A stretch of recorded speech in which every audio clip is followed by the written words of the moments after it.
بسم اللہ الرحمن الرحیم۔ السلام علیکم دوستو، آپ کو نصیحت چینل پر خوش آمدید۔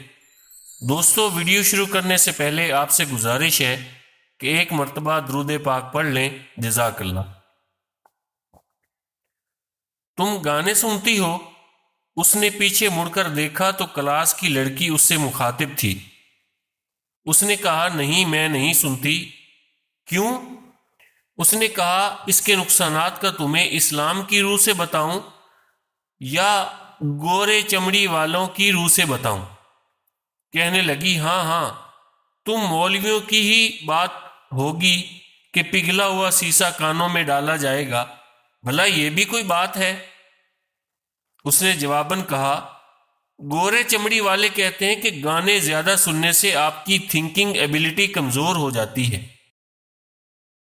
کبھی غور کیا ہو، جب بھی انسان گانے سنتا ہے تو وہ ایک امیجنری خیالی دنیا میں چلا جاتا ہے، جس کا لانگ ٹرم یہ نقصان ہوتا ہے کہ انسانی دماغ میں لمبک سینٹر، انسانی دماغ کا وہ حصہ جہاں لانگ ٹرم میموری پڑی ہوتی ہے، کمزور ہو جاتی ہے، اور وقت کے ساتھ ساتھ سوچنے اور یاد کرنے کی صلاحیت کمزور ہو جاتی ہے۔ بالکل اسی طرح گانے آپ کو جنسی اشتعال بھی دلاتے ہیں۔ کہنے لگی، واؤ، تمہاری لاجک تو بہت اچھی ہے۔ اس نے کہا، میری لاجک اچھی نہیں ہے، تم ذہنی طور پر انگریزوں کی غلام ہو۔ بات میرے نبی کی آئی تو تم نے مجھے مولوی کا طعنہ دیا، اب انگریز کی بات آئی تو میری لاجک اچھی ہو گئی۔ ویسے بھی جن تعلیمی اداروں میں ناچ گانوں اور موسیقی کی تربیت دی جاتی ہو، وہاں ایکٹرز اور سنگرز پیدا ہوتے ہیں، نہ کہ رابعہ بصری اور صلاح الدین جیسے بزرگ۔ جدید میڈیکل سائنس بھی اس نتیجے پر پہنچی ہے کہ میوزک سننے سے آئی کیو لیول کم ہو جاتا ہے اور حافظہ بھی کمزور ہوتا ہے۔ اگر آج کوئی اپنے کانوں کو میوزک اور گانوں سے بچائے گا تو عنقریب میرا اللہ اسے مرتے ہی جب جنت میں بھیجے گا تو وہاں حوروں کے نغمے سنے گا۔ جو ناسور ہمارے معاشرے کو دیمک کی طرح چاٹ رہے ہیں، ان میں سے ایک ناسور ساز و آواز پر مشتمل موسیقی بھی ہے، جو اکثر مسلمانوں کی روٹین میں اس طرح شامل ہو گئی ہے کہ کیا مرد، کیا عورت، کیا بچہ، کیا بوڑھا، گھر ہو یا ہوٹل، شادی ہو یا دعوت، کار، ٹرک، بس کا سفر ہو یا ہوائی جہاز کا، اسکول ہو یا کالج، فیکٹری ہو یا حجام کی دکان، پان کا کیبن ہو یا کوئی گودام، موسیقی کی دھنیں جگہ جگہ سنائی دیتی ہیں۔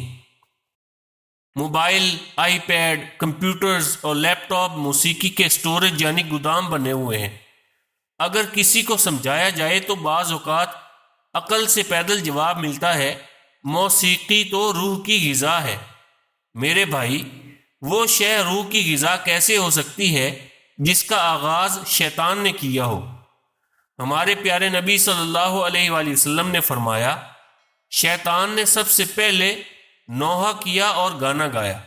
دنیا کی پہلی محفل موسیقی یعنی میوزیکل کانسرٹ بھی شیطان نے سجایا تھا، جس کی تفصیل کچھ یوں ہے کہ اللہ پاک نے حضرت سیدنا داود علیہ نبینا و علیہ الصلاۃ والسلام کو ایسی خوش الہانی عطا کی تھی کہ آپ کی آواز سن کر چلتا ہوا پانی ٹھہر جاتا، چرندے اور جانور پناہ گاہوں سے باہر نکل آتے، اڑتے پرندے گر پڑتے اور بسا اوقات ایک ایک ماہ تک مدہوش پڑے رہتے اور دانہ نہ چکتے، شیرخوار بچے نہ روتے، نہ دودھ طلب کرتے۔ کئی افراد فوت ہو جاتے، حتیٰ کہ ایک بار آپ علیہ السلام کی پرسوز آواز کے سبب بہت سارے افراد دم توڑ گئے۔ شیطان یہ سب کچھ دیکھ کر جل بھن کر کباب ہوا جا رہا تھا۔ بالآخر اس نے بانسری اور تنبورہ بنایا اور اس رحمت و بھرے حضرت داود کے اجتماع کے مقابلے میں شیطانی محفل موسیقی کا سلسلہ شروع کیا۔ یوں اب سننے والوں کے دو گروپ بن گئے۔ سعادت مند لوگ حضرت سیدنا داود علیہ السلام ہی کو سنتے، جبکہ بدبخت افراد گانے بازیوں اور راگ رنگ کی محفلوں میں شرکت کر کے اپنی آخرت خراب کرنے لگے۔ آج جدید ترین آلات موسیقی یعنی میوزیکل انسٹرومنٹس نت نئے گانوں اور طرح طرح کی دھنوں کی وجہ سے گانے باجے کا جادو سر چڑھ کر بول رہا ہے۔ کہیں اس کو تفریح یعنی انٹرٹینمنٹ کا نام دیا جاتا ہے اور کہیں ثقافت یعنی کلچر کے نام پر تحفظ دیا جاتا ہے۔ اس شیطانی کام کو اپنانے والے گزرے وقتوں میں عزت کی نگاہ سے نہیں دیکھے جاتے تھے۔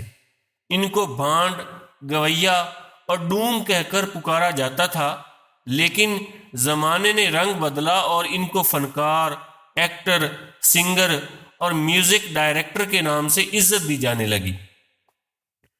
بعض لوگوں کا سفر میوزک سنے بغیر نہیں گزرتا۔ ایسوں کو سوچنا چاہیے کہ اگر اسی حالت میں موت آ گئی تو کیا گزرے گی۔ کھانے کے وقت میوزک سننے کے شوقین کو احساس تک نہیں ہوتا کہ وہ جس رب عز و جل کی نعمتیں کھا رہا ہے اسی کی نافرمانی کر رہا ہے۔ شادی حال میں میوزک کی دھنیں بجانے پر اصرار کرنے والا دلہا غور تو کرے کہ اس کی زندگی کا نیا سفر شروع اور نسل بڑھنے کا سامان ہو رہا ہے۔